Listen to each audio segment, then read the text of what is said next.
For the sign of Virgo, hello and welcome to my channel. Just remember the bottom cards are paired with the top cards. So Virgos, in the recent past we have the Tower card. Now this can be, but not necessarily, an indicator of a relationship that needed to end or was about to end. If you were in a relationship that you absolutely positively did not want to see come to an end, this was an important time for damage control and for clear communication. You needed to find out how your partner was doing and how they were feeling. Also, you should have made sure not to make any assumptions. Find out for sure. And the Tower card is paired with the Eight of Swords.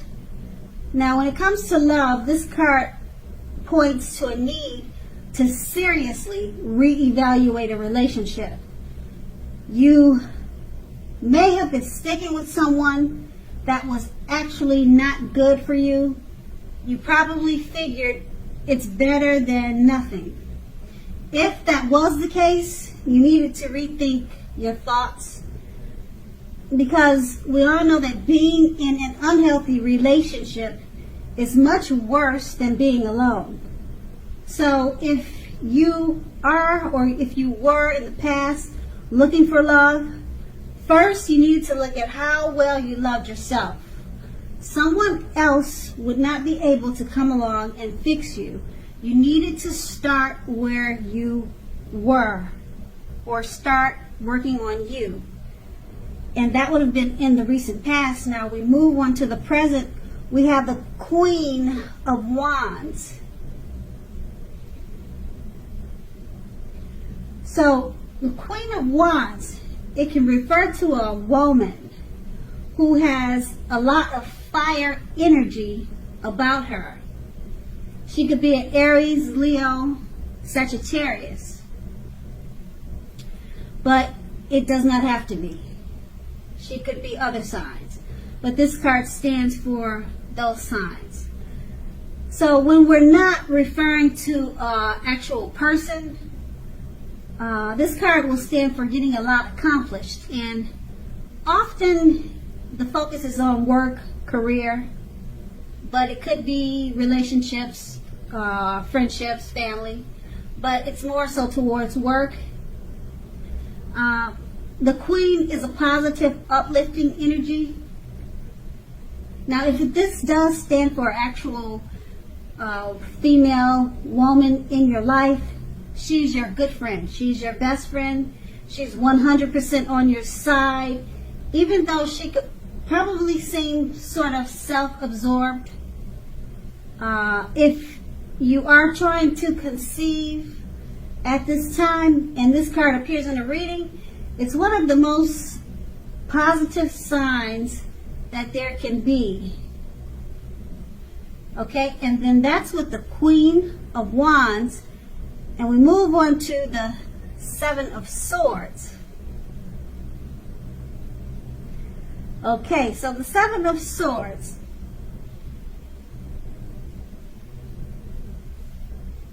I think that card is upside down.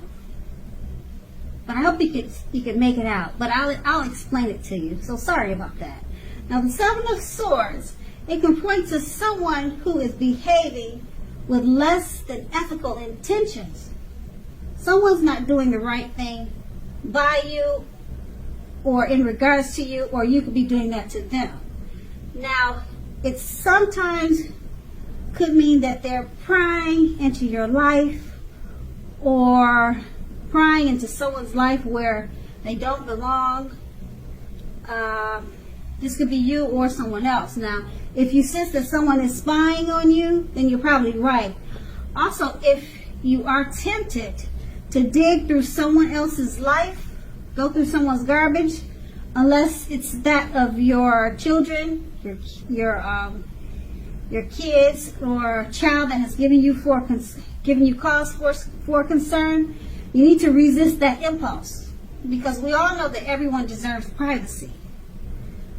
Okay, and then that is the present. And with these two cards paired together, the Queen of Wands, it's about a female, a woman in your life, or she's about to come into your life.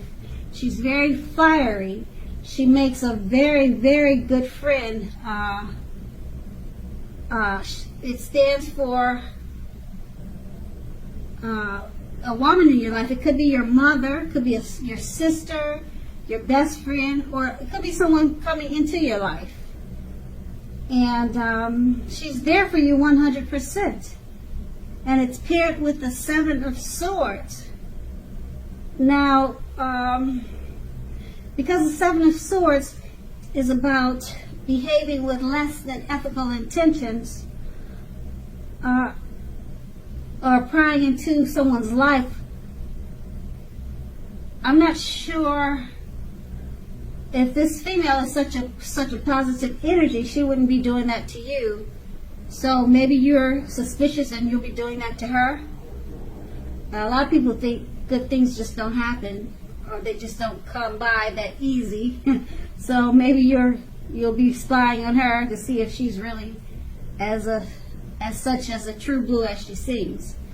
So it just depends on your situation with this female woman. But that's what those two cards are pretty much saying. And that's in the present. Now we move on to the challenge. We have the Justice card. Now this card deals with the ideal of karma and the law of cause and effect. So it's important to remember that not everything you're dealing with is a direct result of your own actions or karma. Just remember that sometimes you'll be called upon to deal with the results of the actions of someone else you care about.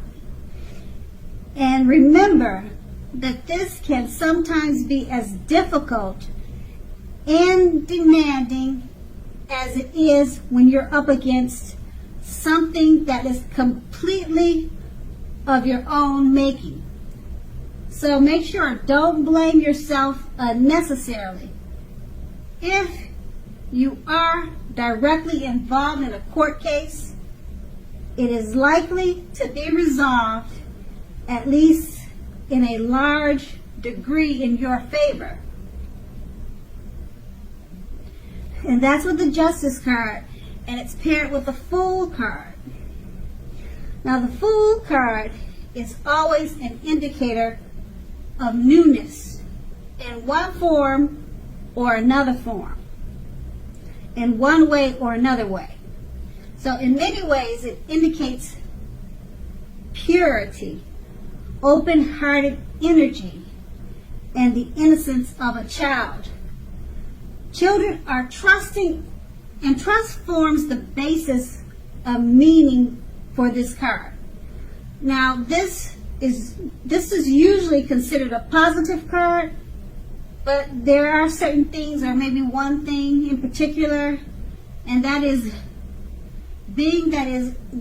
would be being that it is important to take time to be sure that you are looking where you're going. You have to make sure you watch your steps. Pay attention to where you're going. Trust yourself to take a step into the unknown. That's one thing. But doing it without any thought whatsoever will be a big mistake, as you can clearly see in this picture. It depicts the situation perfectly. And so, with these two cards paired together, the Justice card, it's about dealing with one's own karma. Or it deals with the ideal of karma and the law of cause and effect. So it's about karma, and it's paired with the Fool card. Take time to be sure you're looking where you're going. So it's about open-hearted energy. such as the innocence of a child. Not paying attention to where you're going, just taking a leap of faith, can be foolish, a big mistake. And then, like I said, it's paired with the justice. So you pretty much don't want to take chances and just do whatever, because it might come back to bite you in the butt. If you just take a leap of faith, you might just fall flat on your face. So that's the challenge. You just watch your steps carefully. You don't want to be foolish about it, because the karma about it will come back and bite you in the butt. Okay, so after the challenge, we're going to move on to the outcome. We have the Eight of Wands. Now, the Eight of Wands, with this card showing up, you can clearly see the picture is stating a lot of things are up in the air. You're probably feeling frustrated and tired of waiting. Now, this card is a perfect indicator or a perfect sign that you have to be patient a while longer. You probably already have done all that you can do, but now decisions must be made by other people. So when this card appears, nothing seems to be moving ahead. Don't try to force things, as that will pretty much backfire on you if you do. Just remember that sometimes our actions, they're all in the wrist. W-R-I-S-T. They're in the wrist. All you can do now is to put your best out there and see where it lands. You've put your best out there, now just wait. That's pretty much what you can do, or what you'll probably be forced to do, is just wait. And it's paired with the Knight of Pentacles. Now this points to messages. Often with messages regards to money and finance, but it could be something else, another matter, another situation. But since it's the Pentacles, Pentacles are about coins. So we'll say this card is reading about coins. But like I said, it doesn't have to be, particularly if you don't have any, so it wouldn't pertain to you. But the Knight of Pentacles, you're likely to finally receive news that you've been waiting on. And the news is good news. Now, it's a very practical card. The Knight tells us to pay attention to the mundane and normal parts of our lives. A wise man once said, take care of the little things and the big things, they'll all fall into place. So, with this card, it asks you to look at how you're handling your affairs, and is a groundling influence. It's a very profound, it's a big influence. Okay, so these two cards paired together, the Eight of Wands, about things being up in the air. You're just waiting on situations, matters, things to either happen or to finish or to start. You're tired of waiting, you're frustrated, but it's paired with a Knight of Pentacles. Those messages or whatever you're waiting for, it's coming in, and it's more than likely to be good news. So whatever you're waiting for, it's coming, it's right around the corner, and you'll love what you hear. So patience is a virtue, and it looks like it's paying off for you, particularly if you're dealing with finances and money. Good news is coming towards you with this Knight of Pentacles. So with the Eight of Wands, the wait was worth it, and that's the outcome. So Virgo, I hope this resonated. As you know, general readings, they don't always resonate with everyone. Then again, if you like this reading, please like, subscribe, leave a comment if that's what you care to do. I thank you so very much for watching, and I hope you have a great day. Hope you have a great day. Hope you have a great day. Hope you have a great day.